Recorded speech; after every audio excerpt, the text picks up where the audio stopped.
Quick 25ಗೆ ಸ್ವಾಗತ. ನಾನು ಮಧುಶ್ರೀ. ಕ್ಷಣದ 25 ಸುದ್ದಿಗಳನ್ನು ಕ್ವಿಕ್ ಆಗಿ ನೋಡೋಣ. ರಾಜ್ಯದಲ್ಲಿ 3 ವಿಧಾನಸಭಾ ಕ್ಷೇತ್ರಗಳಲ್ಲಿ ಉಪಚುನಾವಣೆ ಮತದಾನ ನಡೆದಿದೆ. ರಾಮನಗರ ಜಿಲ್ಲೆಯ ಚನ್ನಪಟ್ಟಣ, ಬಳ್ಳಾರಿ ಜಿಲ್ಲೆಯ ಸಂಡೂರು ಮತ್ತು ಹಾವೇರಿ ಜಿಲ್ಲೆಯ ಶಿಗ್ಗಾವಿ ವಿಧಾನಸಭಾ ಕ್ಷೇತ್ರಗಳಲ್ಲಿ ಮತದಾನ ನಡೆದಿದೆ. ಸಂಜೆ 6 ಗಂಟೆಯವರೆಗೂ ಮತದಾನ ನಡೆಯಲಿದೆ. ಚನ್ನಪಟ್ಟಣದಲ್ಲಿ 2 ಲಕ್ಷ ಮತದಾರರು ತಮ್ಮ ಹಕ್ಕು ಚಲಾಯಿಸಲಿದ್ದಾರೆ. ಒಟ್ಟು 276 ಮತಗಟ್ಟೆಗಳನ್ನು ಸ್ಥಾಪನೆ ಮಾಡಲಾಗಿದೆ.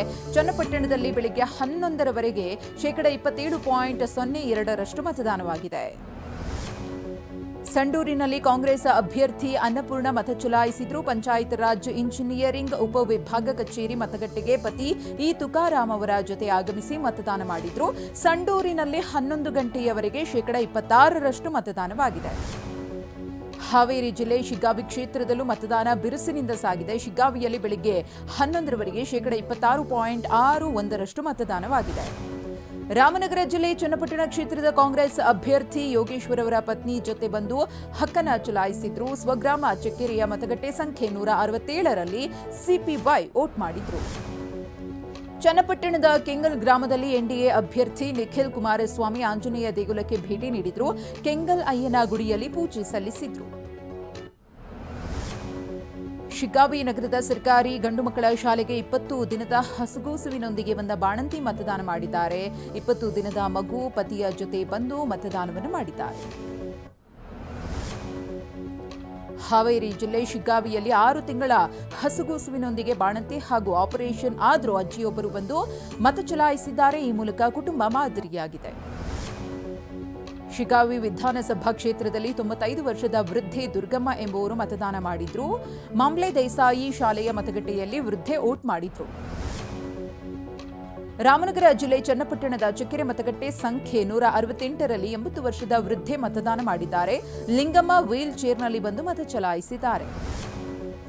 ಸಂಡೂರು ಉಪಚುನಾವಣೆಯಲ್ಲಿ ಪಕ್ಷದ ಗುರುತಿನ ಶಾಲು ಧರಿಸಿದ ಮುಖಂಡರು, ಕಾರ್ಯಕರ್ತರು ಆಗಮಿಸಿದ್ರು. ಬಿಜೆಪಿ ಮುಖಂಡರು ಕೇಸರಿ ಶಾಲು ಧರಿಸಿ ಬಂದರೆ ಕಾಂಗ್ರೆಸ್ ಮುಖಂಡರು ಕೇಸರಿ, ಬಿಳಿ, ಹಸಿರು ಶಾಲು ಧರಿಸಿ ಬಂದಿದ್ರು.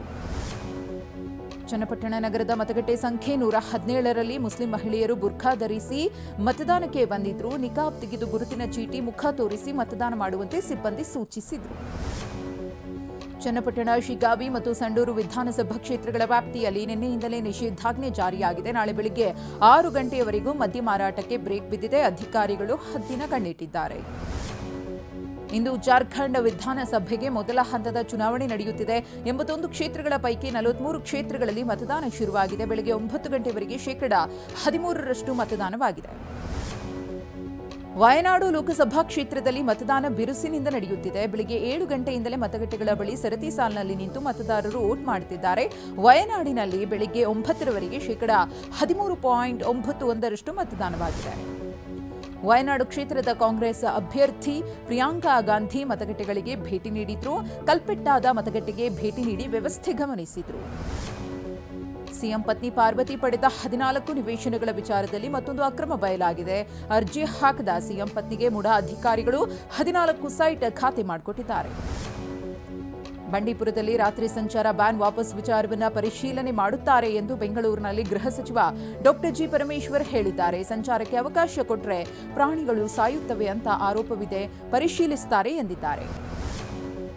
ಬಿಜೆಪಿ ನಾಯಕ ಹಾಗೂ ಬಾಲಿವುಡ್ನ ಹಿರಿಯ ನಟ ಮಿಥುನ್ ಚಕ್ರವರ್ತಿ ಪರ್ಸ್ ಕಳ್ಳತನವಾಗಿರುವುದು ತಡವಾಗಿ ಬೆಳಕಿಗೆ ಬಂದಿದೆ. ಜಾರ್ಖಂಡ್ನ ಧನ್ಬಾದ್ನಲ್ಲಿ ಚುನಾವಣಾ ಪ್ರಚಾರ ನಡೆಸುತ್ತಿದ್ದಾಗ ಮಿಥುನ್ ಚಕ್ರವರ್ತಿ ಪರ್ಸ್ ಕದ್ದಿದ್ದಾರೆ.